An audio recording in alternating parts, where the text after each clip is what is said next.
बिस्मिल्लाहिर्रहमानिर्रहीम। Dear students, आज हम जिस टॉपिक पे बात करेंगे वो टॉपिक है हमारे पास फर्स्ट ईयर का addition of vectors by components. इस टॉपिक को पढ़ने के लिए हमारे पास एक डायग्राम है, उसको हमने देखना है, अंडरस्टैंड करना है। ये मेरे पास एक्स एक्सिस है, ये मेरे पास वाई एक्सिस है। ये मेरे पास एक वेक्टर है ए, एक और वेक्टर है हमारे पास इस प्लेन में, उसका नाम है बी। हमने इन दोनों वेक्टर्स को जमा करना है और हेड टू टेल रूल में ये है कि हमने बी को ए के हेड से मिलाना है और जिधर बी की डायरेक्शन, अब हेड टू टेल रूल में आपको पता है कि हमारे पास जो वेक्टर ए है उसको ड्रा किया जाता है, वेक्टर बी जिस डायरेक्शन में होता है उसी डायरेक्शन में उसे ड्रा करते हैं, लेकिन ऐसे करते हैं कि उसकी टेल पहले वेक्टर के हेड से मिले। उसके बाद आप एक रिजल्टेंट वेक्टर को ड्रा करते हैं जो कि पहले वेक्टर की टेल से दूसरे वेक्टर के हेड के साथ जाके मिलता है, उसको हम बोलते हैं रिजल्टेंट वेक्टर। ठीक है, अब हमने करना ये है कि हम ये जो ए वेक्टर है, इस ए वेक्टर को हमने उसका एक प्रोजेक्शन हमने एक्स एक्सिस पे गिराना है। तो ये ए के नीचे जितना प्रोजेक्शन आएगा उसको हम बोलेंगे ए एक्स। ठीक हो गया। उसके बाद हमारे पास बी को जब हम इसका प्रोजेक्शन गिराएंगे तो इसका नीचे जो पोर्शन आएगा एक्स एक्सिस के ऊपर वो मेरे पास बन जाएगा बी एक्स। अब इसी तरह अब ये देखिएगा कि अगर मैं इस आर वेक्टर का रिजल्टेंट लूँ, सॉरी इसका अगर मैं कंपोनेंट एक्स एक्सिस पे गिराऊंगा तो वो मेरे पास ए एक्स और आर एक्स का मजमुआ होगा और यहाँ पर मैं इसको लिखूंगा आर एक्स, यानी तीन वेक्टर हो जाएंगे, यानी ए एक्स जमा बी एक्स। इनके देखें हेड टू टेल से जमा भी हो रहे हैं तो मेरे पास नया वेक्टर बन गया आर एक्स जो कि इस आर वेक्टर का कंपोनेंट है। इसी तरह अगर मैं यहाँ वाई एक्सिस के ऊपर यहाँ पर ए की यहाँ पर जो प्रोजेक्शन है ये कहलाएगी हमारे पास ए वाई और ये वाला जो है ये कहलाएगा हमारे पास बी वाई। फिर इनको जब हम जमा करेंगे तो ये फिर हमारे पास कहलाएंगे आर वाई। ठीक है, अब यहाँ पर आपने एक चीज़ देखनी है कि हमारे पास अगर मैं इक्वेशन की सूरत में लिखूं तो जो आर वेक्टर है वो बराबर है अपने दो कंपोनेंट के, आर एक्स आई जमा आर वाई जे के। अब जो आर एक्स है वो हमारे पास बराबर है ए एक्स जमा बी एक्स के। यहाँ पे देखिएगा कि आर एक्स बराबर है ए एक्स जमा बी एक्स। इसी तरह आर वाई हमारे पास बराबर है ए वाई जमा बी वाई के। अब अगर मैं इन दोनों इक्वेशंस की जो वैल्यूज़ हैं वो हम इस इक्वेशन में पुट कर दें तो मेरे पास जो रिजल्टेंट वेक्टर बनता है वो बराबर आ जाता है ए एक्स जमा B X I unit vector जमा ए वाई जमा B Y into J unit vector. अब अगर मैं इसका मैग्नीट्यूड निकालना चाहूँ, बहुत ही आसान टॉपिक है, जैसे आपने हमने पिछले सेक्शन में पढ़ा था उसी तरह ही है। ये मेरे पास वही ए एक्स जमा बी एक्स का जो है होल स्क्वायर जमा ए वाई जमा बी वाई का होल स्क्वायर, और अगर आपके पास जेड एक्सिस के कंपोनेंट भी हैं तो वहाँ पर हमारे पास ए जेड जमा बी जेड का होल स्क्वायर, ऐसे सोन। ठीक हो गया। अब ये हमने सबसे पहले क्या करना है, याद रखिएगा, सबसे पहले डायग्राम, उसके बाद हमारे पास रिजल्टेंट वेक्टर की इक्वेशन लिखनी है, आर एक्स की वैल्यू, आर वाई की वैल्यू और उसके बाद आर वेक्टर की वैल्यू उसके मैग्नीट्यूड की। अब हमने डायरेक्शन निकालनी है तो डायरेक्शन के लिए हमारे पास यहाँ पर आएगा tan phi is equal to r y over r x, यानी y axis over x axis, यानी अल्टीट्यूड ओवर बेस। इसको आप ऐसे भी लिख सकते हैं ए एक्स जमा ए वाई जमा बी वाई ओवर ए एक्स जमा बी एक्स तो अगर मैं tan को उधर ले जाऊं तो tan उधर जाके इन्वर्स हो जाएगा, ये मेरे पास बन जाएगा ए वाई जमा बी वाई ओवर ए एक्स जमा बी एक्स। अब ये मेरे पास यहाँ पर निकला है एंगल। अब यह आपने एक बात याद रखनी है कि ये सवाल दो चीज़ों पर मुश्तमिल है। पहले तो आप क्या करते हैं कि आप डायग्राम बनाते हैं, आप जो कंपोनेंट्स हैं उनको लिखते हैं, वेक्टर्स को लिखते हैं, फिर उसके बाद आप उनकी इक्वेशंस को लिखते हैं, वेक्टर फाइंड करते हैं, उसकी डायरेक्शन फाइंड करते हैं, एंगल फाइंड करते हैं। अब यहाँ पर एक चीज़ और है जो आपने देखनी है, वो चीज़ ये है कि आपने कुछ पॉइंट्स हैं जो आपको याद रहने चाहिए, नोट करने वाले। ये बात आपने याद रखनी है कि हमारे पास ये है एक्स एक्सिस, ये एक्स डैश, ये वाई डैश।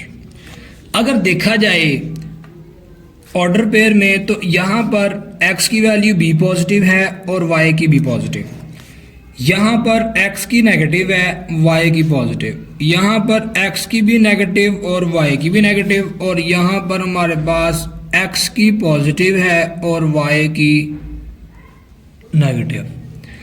अब इसका मतलब है कि अगर मेरे पास rx पॉजिटिव हो और ry भी पॉजिटिव हो तो जो रिजल्टेंट वेक्टर होगा वो लाई करेगा फर्स्ट क्वाड्रेंट में।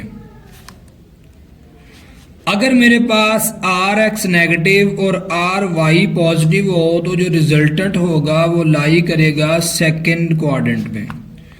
अगर मेरे पास rx नेगेटिव और ry नेगेटिव हो तो r लाई करेगा मेरे पास थर्ड क्वाड्रेंट में। इसी तरह अगर मेरे पास rx पॉजिटिव और ry नेगेटिव हो तो ये लाई करेगा मेरे पास फोर्थ क्वाड्रेंट में। ठीक हो गया। अब जो दूसरी चीज़ आपके नोट करने वाली है वो है एंगल। एंगल को समझने से पहले आपने ये चीज़ देखनी है कि एंगल बनता कैसे है। जब भी मेरे पास दो, ये समझ लें कि दो कोई भी लाइनें एक दूसरे को किसी पॉइंट पर इंटरसेक्ट करती हैं, उस इंटरसेक्ट पॉइंट के ऊपर एंगल बनता है। तो किसी भी एंगल में आपको पता है जो एंगल है हमारे पास, ये थोड़ा सा आपने इसको ज़हन में रखना है कि एंगल हमारे पास होता है उसकी दो डायरेक्शनें होती हैं, एक क्लॉकवाइज एक एंटी क्लॉकवाइज। जो एंगल होता है हमारे पास उसके दो बाजू होते हैं, एक हमारे पास इनिशियल आर्म होती है, एक हमारे पास टर्मिनल आर्म होती है, यानी जहां पर एंगल हमारे पास ख़त्म होता है। मिसाल के तौर पर अगर मैं यहां से शुरू करता हूं एंगल, ठीक है, तो ये इसकी बन जाएगी इनिशियल आर्म, ठीक है, और जहां पर भी ये जाके रुकेगा वो बन जाएगी इसकी हमारे पास टर्मिनल आर्म। लेकिन एक बात आपने याद रखनी है, जब हम एंगल ले रहे हैं एंटी क्लॉकवाइज तो वो होगा पॉजिटिव और क्लॉकवाइज होगा नेगेटिव। ठीक है। अब ये देखें, फर्स्ट क्वाड्रेंट में अगर आप एंगल निकालना चाहते हैं तो फर्स्ट क्वाड्रेंट में जो टोटल एंगल है हमारे पास, जो किसी भी रिजल्टेंट वेक्टर के लिए निकलेगा हमारे पास, वो कितना एंगल होगा। फर्ज करता हूं मैं कि ये मेरे पास रिजल्टेंट वेक्टर है r, ठीक है। अब यहां पर जो थीटा है, थीटा रिप्रेजेंट करता है टोटल एंगल,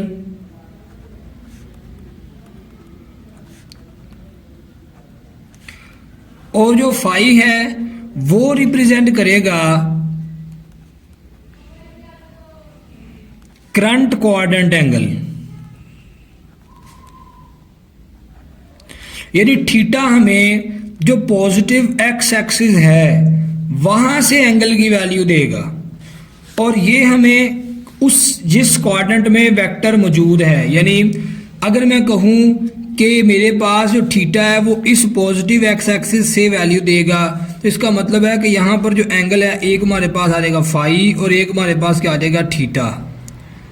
तो थीटा यानी फर्स्ट क्वाड्रेंट में जो मेरे पास एंगल की वैल्यू होगी वो बराबर होगी theta is equal to phi.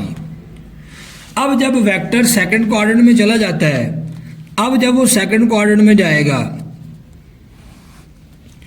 तो ये फर्ज कर लेते हैं ये मेरे पास है r यूनिट वेक्टर। अब यहाँ पर जो हम एंगल बनाएंगे इसका एक्स एक्सिस के साथ, तो वो बन जाएगा फाई, यानी करंट एंगल। ये मेरे पास है जी एक्स एक्सिस, ये मेरे पास है माइनस एक्स एक्सिस।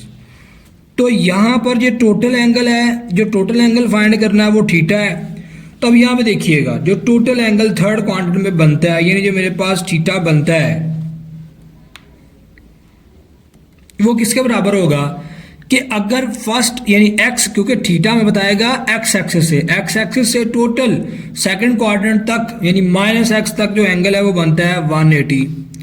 अब उस 180 में हमने क्या करना है कि ये वाला एंगल है, अब देखिए ये वाला एंगल है क्लॉकवाइज। अगर ये एंटी क्लॉकवाइज होता तो ये होता पॉजिटिव, एंटी क्लॉकवाइज हो नहीं सकता, याद रखिएगा, क्योंकि एक्स एक्सिस ही इनिशियल आर्म है। किसी भी क्वाड्रेंट में जब भी एंगल शुरू करेंगे वो एक्स एक्सिस से शुरू करेंगे। तो ये मेरे पास चूंकि क्लॉकवाइज है, क्लॉकवाइज एंगल हमारे पास नेगेटिव होता है, तो सेकंड क्वाड्रेंट में जो एंगल होगा वो हमारे पास होगा 180 माइनस 5। उसके बाद जब हम बात करते हैं थर्ड क्वाड्रेंट की, तब हमारे पास क्या होता है, जो हमारे पास वेक्टर है वो हमारे पास थर्ड क्वाड्रेंट में है, ये पॉजिटिव एक्स एक्सिस, ये नेगेटिव एक्स एक्सिस। अब इस वेक्टर का एक्स एक्सिस के साथ जो हम एंगल बनाएंगे वो बनेगा फाई। अब यहाँ से जो एंगल आया है वो हमारे पास क्या है, इनिशियल से वो हमारे पास है थीटा। अब ये जो थीटा टोटल जो हमारे पास आएगा, चूंकि थर्ड क्वाड्रेंट के लिए तो थीटा हमारे पास बराबर आ जाएगा 270, यानी पूरे 3 क्वाड्रेंट का जो एंगल है। अब ये देखिएगा ये वाला जो फाई है ये है पॉजिटिव, ये क्या है पॉजिटिव, क्योंकि ये है हमारे पास एंटी क्लॉकवाइज, और एंटी क्लॉकवाइज क्या होगा पॉजिटिव, तो इसका मतलब है थीटा प्लस फाई जो है हमारे पास ये बन जाएगा थर्ड क्वाड्रेंट का एंगल। अब अगर हम फोर्थ क्वाड्रेंट की बात करें तो फोर्थ क्वाड्रेंट में हमारे पास क्या होगा, ये रिजल्टेंट वेक्टर फोर्थ क्वाड्रेंट में, तो एक्स एक्सिस से मेरे पास जो टोटल एंगल बनेगा वो बनेगा थीटा, जो कि है 360। अब यहाँ से जो एक्स एक्सिस से एक साथ एंगल बनेगा वो बनेगा वाई, ये फिर से हमारे पास क्लॉकवाइज बन गया। तो ये मेरे पास theta is equal to 360 minus 5। तो ये आपने याद रखना है कि क्यों एक जगह पे माइनस है, एक जगह पे प्लस है, एक जगह पे फिर माइनस है और एक जगह पे इक्वल है। तो ये जो आपने पॉइंट है, ये पॉइंट आपने याद रखने हैं। हम एंगल से भी और आर एक्स और आर वाई की वैल्यू से भी ये फाइंड कर सकते हैं, ये बता सकते हैं कि हमारे पास जो रिजल्टेंट वेक्टर होगा वो कौन से क्वाड्रेंट में होगा। अब एमसीक्यूज के तौर पर आपको एंगल्स भी आ जाते हैं, वैल्यूज आ जाती हैं, आपको वैल्यूज दी होती हैं कि वो आपसे पूछते हैं कि जी ये वैल्यू दी हुई है तो बताएं एंगल जो होगा वो ये इतना एंगल है, कौन से क्वाड्रेंट में है या किस क्वाड्रेंट में है, तो कितना एंगल है, आपने वो एंगल फाइंड करना है। चलें ठीक है स्टूडेंट्स, अगर किसी चीज़ की आपको नहीं समझ आई तो आपने मुझसे पूछ लेना, कमेंट बॉक्स में मैसेज कीजिएगा। ठीक है जी, अल्लाह हाफिज़।